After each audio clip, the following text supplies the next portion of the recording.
5-step plan I used when I started glowing up earlier on. This is months ago I'm talking about. We are not perfect here, we're just doing it one step at a time. We are working together.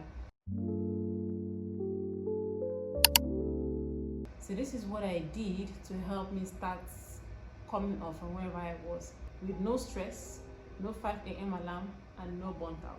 After I broke down, I didn't need a full overdo. I just needed step-by-step guide, a full step-by-step guide, simple step-by-step guide that I could implement to at least just help myself come off from where I was. Something that wasn't so overwhelming. So I built this, my everyday glow plan, my gentle glow plan. That's how I call it. I can call it anything. So I didn't want something that was definitely overwhelming. So that's why I had to build my gentle glow plan. And these are 5 steps that help me start up gently, again from the beginning. The first step was to get honest.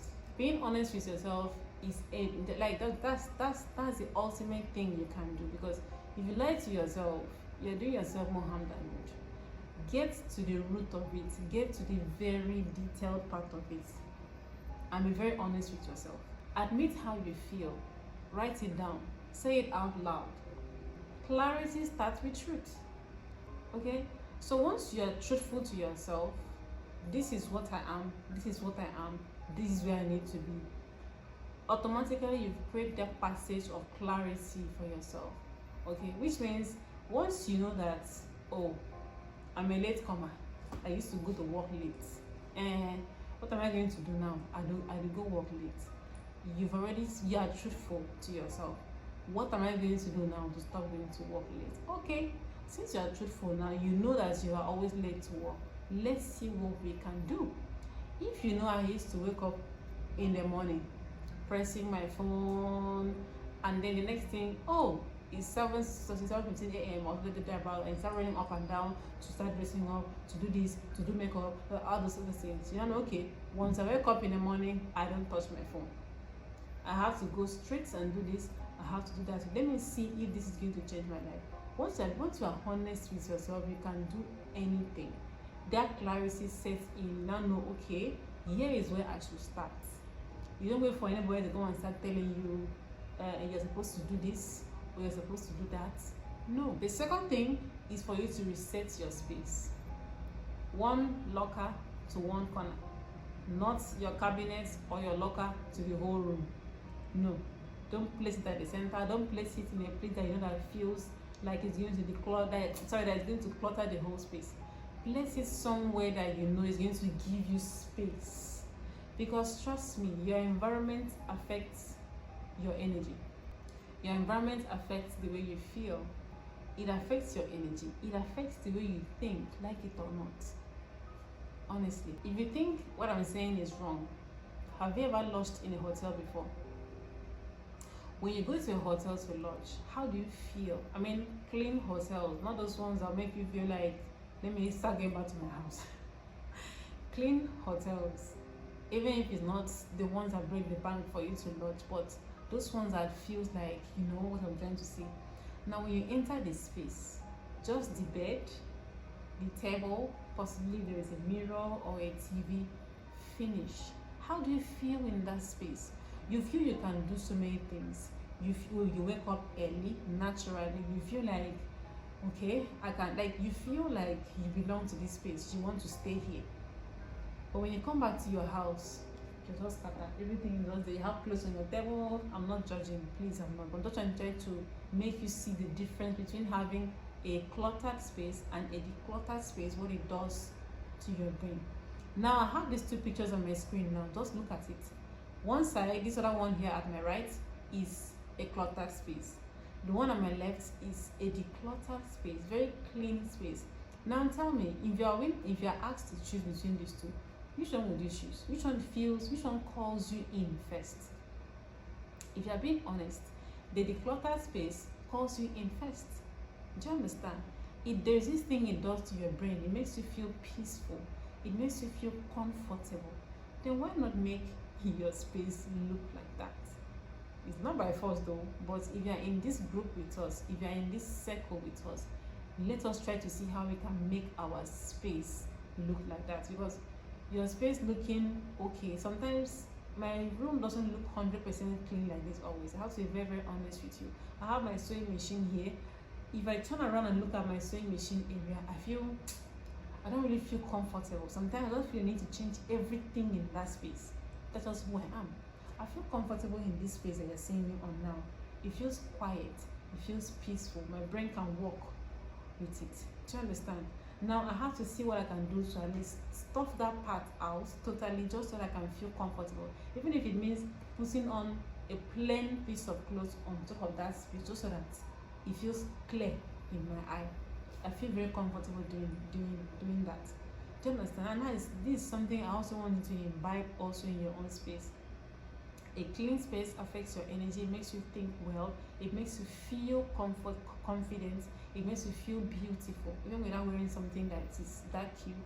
It also keeps your space smelling very neat, very clean.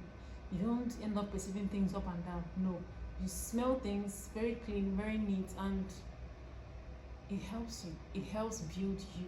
The third thing I'm going to be talking about is learn your shapes and your tone. Learn your body shape and your skin tone.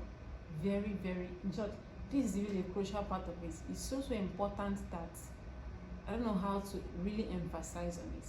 Now, when you get to know your skin tone, your body shape, first of all, you know how to tailor clothes to fit that body shape. You know what makes you feel sexy. You know what makes you feel modest. You know what makes you feel comfortable. You know what you can pair with a particular or a certain type of clothes or top or skirt to make you feel clean. Now you need to know what to go for. Do you want the all clean girl aesthetics, or do you want the old money style, or do you just want to be at the center? You can just wear anything. Anyone is your choice. You can decide to choose anyone that you want, but going for a very cleaner look and things that fit your body shape is the key. Very, very important. Knowing your skin tones as well, so that you can be able to know the kind of colors that goes well with your skin. Okay, now being a very dark person and you now end up wearing black, how do you think that will make you look? You look like you just blend into the space. Do you understand? Let's say you went for something now, and then you had other people coming in there. People wear what color? I'm not saying wearing black is bad, but there are colors that can replace black. Honestly, that is not what we're doing now, but we will still get there. We will still get there. Now, imagine going to a conference, a birthday party or something, and people are there looking good and just shining, and then you come in, you're dark, you're wearing black, or you are a chocolate skin tone person, not like chocolate skin tone person, a dark person, and then you're wearing a very dark brown color. How will you look like? Do you understand? People don't even notice you. You're just there. You just blend into the furnitures in that place. Do you understand? So wear colors that make your skin pop. Wear colors that flatters you. Wear clothes that are tailored to your body shape. It is very, very important. Number 4, pick one habit. Now, if you're going to be picking a habit, let's say you're a very silent type of person, make sure that this is like the paramount in your life. Let us know you as a very silent person. Though you end up talking, but then don't be too quiet. Okay, you can be very boring if you're too quiet, but be silent with a reason. Be silent with caution. Be silent with sense. Do you understand? When you're silent in a space, you end up absorbing what every other person says. You know who is who in a room when you are silent and you're just listening. If you know you want to be someone that is let me not use the word loud. She's fun to be with. Then choose that personality and let us know you to be this person. Okay? Just don't try to be everything. That's the word. Don't try to be everything. Choose what you know you're comfortable in. You know, your inner self knows what you are, what you're comfortable in. Choose that person and work with that person. It's really going to go a long way to help you. The 5th thing is for you to move your body gently. Walk, dance, stretch, anything. Not for aesthetics, but because you want peace within you. Try and move your body softly, okay? Even if you're alone, do these things. Help yourself. People will say, dance like nobody is watching. Dance like nobody is seeing. Walk like nobody is looking at you. Exactly. If you want to command attention, if you're that person that is fierce and you want to command attention, you know you have to catwalk or do something, but then you feel shy. First of all, work on your confidence. Then try to bring that out. If that's going to really help you look the way you're supposed to look, first of all, do that in your house so that you know whether it fits you or not. So you don't end up embarrassing yourself in public, okay? So once you notice that this works for you, then why not bring it out? Show it so that you will be very, like, people will know you as this person. It ties up to your looks, to how you present yourself, to how you appear. People will really appreciate that. Not necessarily for the people, but you will really appreciate that. You will love yourself. You know that, okay, now I am where I need to be. I've been working like this in my brain all along, but now I'm bringing it out to the real world. Make it pain who you want pain. This is myself. I do things just to help myself. Do you understand? If you're following my videos this month, you will notice that this connects to every other video that I have shared. Every single thing. If you're just joining us for the first time, you're welcome. My name is Dr. Ronnie. I am an optometrist, a fashion designer, and also a content creator like what I'm doing right now. And I'm also on this platform space trying to create this circle here for the everyday girl. So if you feel lost, you feel like you want to start all over, all of us here, we're all starting all over. So you can definitely hit the subscribe button, join the family, and let's grow together. Okay? We are giving ourselves 3 months span to see what we can do to change, at least from where we are right now. So definitely subscribe to the channel, join me, and I also have my free downloadable glow up girl checklist in the description box. Use that link and then download the PDF and start reading from there. It is totally free. It's not going to take anything from you. That's just end up taking it and then read it and then join us, because by next month we are going to be going into your facial shape, how to know your face shape, your body shape, a lot of things. Next one is going to be very interesting. So definitely you would want to subscribe. You don't want to miss any of the things I have to bring up for you. So that's what I have for you on this video. Definitely hit the subscribe button, join the gang, and leave me a heart in the comment section. Let me know your thoughts in the comment section about this video. Are you going to be implementing this?